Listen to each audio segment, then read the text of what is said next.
Hi friends, welcome to Shami's kitchen. എല്ലാവർക്കും സുഖമാണല്ലോ. ഇന്ന് നമ്മൾ തയ്യാറാക്കുന്നത് വളരെ വളരെ ടേസ്റ്റി ആയിട്ടുള്ള നല്ലൊരു ബീട്രൂട്ട് കുറുമയാണ്. വളരെ കുറച്ച് ഇൻഗ്രീഡിയൻസ് മാത്രം വെച്ചിട്ട് പെട്ടെന്ന് വളരെ ടേസ്റ്റി ആയിട്ട് തയ്യാറാക്കി എടുക്കാൻ പറ്റുന്ന ഒന്നാണിത്. എന്നാൽ ശരി, ഇതെങ്ങനെ ഉണ്ടാക്കുന്നതെന്ന് നോക്കാം. നമ്മുടെ ഈ ബീട്രൂട്ട് കുറുമ തയ്യാറാക്കി എടുക്കാൻ വേണ്ടിയിട്ട് നമുക്ക് മെയിനായിട്ട് വേണ്ടത് ബീട്രൂട്ട് തന്നെയാണ്. ഞാനിപ്പോൾ ഒരു ബീട്രൂട്ട് എടുത്തിട്ടുണ്ട്. ഒന്ന് എന്നെ മതിയാവും. നമ്മൾ വളരെ കുറച്ചാണ് തയ്യാറാക്കുന്നത്. അപ്പോൾ ഇതിൻ്റെ സ്കിന്നെല്ലാം റിമൂവ് ചെയ്ത ശേഷം നമുക്കിനി ഇത് കട്ട് ചെയ്തെടുക്കാം. നമുക്ക് ഇഷ്ടമുള്ള രീതിയിൽ നമുക്കിത് കട്ട് ചെയ്തെടുത്താൽ മതിയാവും. എന്നാൽ ശരി, ഞാനിത് നീളത്തിലൊന്ന് കട്ട് ചെയ്തെടുത്തിട്ട് വരാം. നമ്മുടെ ബീട്രൂട്ട് ഫുള്ളും ഞാനിപ്പോൾ ഈ ഒരു രീതിയിൽ അരിഞ്ഞെടുത്തിട്ടുണ്ട്. നീളത്തിലാണ് അരിഞ്ഞെടുത്തിട്ടുള്ളത്. നമുക്ക് ഇഷ്ടമുള്ള രീതിയിൽ അരിഞ്ഞെടുക്കാം. സ്ക്വയറായിട്ട് വേണമെന്നുണ്ടെങ്കിൽ അങ്ങനെ ചെയ്താൽ മതി. അതെല്ലാം നമ്മുടെ ഇഷ്ടമാണ്. ഞാനിപ്പോൾ ഇങ്ങനെ ചെയ്ത് എന്തെന്ന് വെച്ചാൽ ഇത് പെട്ടെന്ന് വെന്തിട്ട് കിട്ടും, അതിന് വേണ്ടിയിട്ടാണ്. പിന്നെ കാണാനും കുറച്ച് ഭംഗിയുണ്ടാവും. അപ്പോൾ ബീട്രൂട്ട് അരിഞ്ഞെടുത്ത് കഴിഞ്ഞാൽ പിന്നെ നമുക്ക് നമ്മുടെ കുറുമ പെട്ടെന്ന് തയ്യാറാക്കി എടുക്കാവുന്നതേ ഉള്ളൂ. പിന്നെ ഒരു കാര്യം കൂടി, നമ്മുടെ ഷമീസ് കിച്ചൻ ചാനൽ ഇതുവരെ സബ്സ്ക്രൈബ് ചെയ്യാതെ കാണുന്നവരുണ്ടെങ്കിൽ ഒന്ന് സബ്സ്ക്രൈബ് ചെയ്തേക്കണേ പ്ലീസ്. തൊട്ടടുത്തുള്ള ബെല്ലൈക്കൻ കൂടി ക്ലിക്ക് ചെയ്തേക്കണേ. എങ്കിൽ മാത്രമേ പിന്നീട് നമ്മൾ കാണത്തുള്ളൂ. എന്നാൽ ശരി, ഇനി നമുക്ക് സമയം കളയാതെ നമ്മുടെ ബീട്രൂട്ട് കുറുമ തയ്യാറാക്കി എടുക്കാം.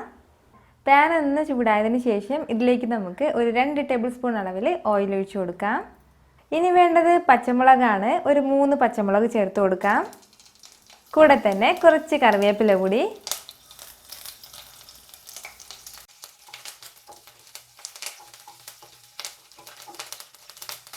ഇനി ഇതിലേക്ക് നമുക്ക് 1/2 ടീസ്പൂൺ അളവിൽ ചെറിയ ജീരകം കൂടി ചേർക്കാം.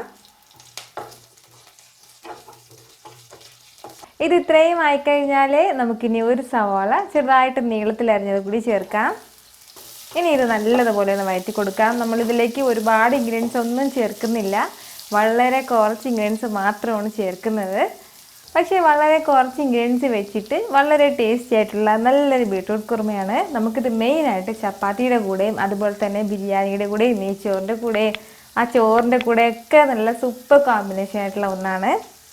ഇത് ചെറുതായിട്ടൊന്ന് വഴണ്ട് കഴിഞ്ഞാൽ ഇനി നമുക്കിതിലേക്ക് നമ്മുടെ ബീട്രൂട്ട് ചേർക്കാം. ഇനി ഇതിലേക്ക് നമുക്ക് ആവശ്യത്തിനുള്ള ഉപ്പ് കൂടി ചേർത്ത് കൊടുത്തിട്ട് ഒരു 1/2 കപ്പ് അളവിൽ വെള്ളം കൂടി ചേർത്തിട്ട് നമുക്ക് നല്ലതുപോലെ ഒന്ന് വേവിച്ചെടുക്കാം. 1/2 കപ്പ് അളവിൽ മാത്രമേ വെള്ളം വെക്കാൻ പാടുള്ളൂ. ഒരുപാട് വെള്ളമൊന്നും ചേർക്കരുത്. അതുപോലെ തന്നെ ഒരുപാട് വെന്ത് പോകാനും പാടില്ല. ഒരു പകുതി അളവിൽ നമുക്കിത് വെന്തിട്ട് കിട്ടിയാൽ മതിയാവും. മാക്സിമം ഒരു 2 മിനിറ്റ് അടച്ച് വെച്ച് ഒരു മീഡിയം ഫ്ലെയിമിൽ വേവിച്ചെടുത്താൽ മതിയാവും. അത്രയും സമയം കൊണ്ട് ഇത് നല്ലതുപോലെ കുക്കായിട്ട് കിട്ടും. ഇതിപ്പോൾ ഒരു 2 മിനിറ്റ് ആയിട്ടുണ്ട്. നമ്മുടെ ബീട്രൂട്ട് എല്ലാം നല്ലതുപോലെ കുക്കായിട്ട് വന്നിട്ടുണ്ട്. ഞാൻ നേരത്തെ പറഞ്ഞതുപോലെ തന്നെ നന്നായിട്ട് കുക്കാവാൻ വേണ്ടിയിട്ട് പാടില്ല. ഇത് ഇത്രയും മതിയാവും. ഇനി നമുക്ക് ഫ്ലെയിം ഓഫ് ചെയ്യാം. ഓഫ് ചെയ്തതിന് ശേഷം ഇതിലേക്ക് ഇനി നമുക്ക് തൈര് ചേർത്ത് കൊടുക്കാം. 1 കപ്പ് അളവിലാണ് ഞാൻ തൈര് എടുത്തിട്ടുള്ളത്. അത് ചേർക്കുകയാണ്. ഇനി നമുക്കിത് നല്ലതുപോലെ ഒന്ന് മിക്സ് ചെയ്ത് കൊടുക്കാം. അതിനുശേഷം 1 ടീസ്പൂൺ അളവിൽ ലെമൺ ജ്യൂസ് കൂടി ചേർക്കാം. പിന്നെ വേണ്ടത് കുറച്ച് മല്ലിയില കൂടിയാണ്. ഇത്രയും ആയിക്കഴിഞ്ഞാൽ നമ്മുടെ ബീട്രൂട്ട് കുറുമ നല്ല സൂപ്പറായിട്ട് റെഡി ആയിട്ടുണ്ട്. നല്ലതുപോലെ ഒന്ന് മിക്സ് ചെയ്ത് കൊടുത്താൽ മാത്രം മതിയാവും. നമ്മൾ സാധാരണ ബീട്രൂട്ട് പച്ചടി വെക്കില്ലേ, ആ ഒരു ടേസ്റ്റ് അല്ല നമ്മുടെ ഈ ബീട്രൂട്ട് കുറുമയ്ക്കുള്ളത്. നമ്മൾ സാധാരണ തൈര് ചട്നി വെക്കില്ലേ, ഏകദേശം അതിൻ്റെയൊക്കെ ഒരു ടേസ്റ്റാണ്. പക്ഷേ ബീട്രൂട്ട് ആയതിൻ്റെ പേരിൽ അതൊരു വേറെ ടേസ്റ്റ് ആയിട്ടാണ് ഉള്ളത്. അപ്പോൾ ഇതുവരെയും ഇതുപോലെ ട്രൈ ചെയ്തിട്ടില്ലാത്തവർ ഉറപ്പായിട്ടും ട്രൈ ചെയ്ത് നോക്കണം. നിങ്ങൾക്കിത് നല്ലതുപോലെ ഇഷ്ടമാവും. ഈ വീഡിയോ നിങ്ങൾക്ക് ഇഷ്ടമായാൽ ലൈക്ക് ചെയ്യാനും ഇത് മറ്റുള്ളവർ കാണണമെന്ന് ആഗ്രഹിക്കുന്നുണ്ടെങ്കിൽ ഷെയർ ചെയ്യാനും സബ്സ്ക്രൈബ് ചെയ്യാനും മറക്കരുത്.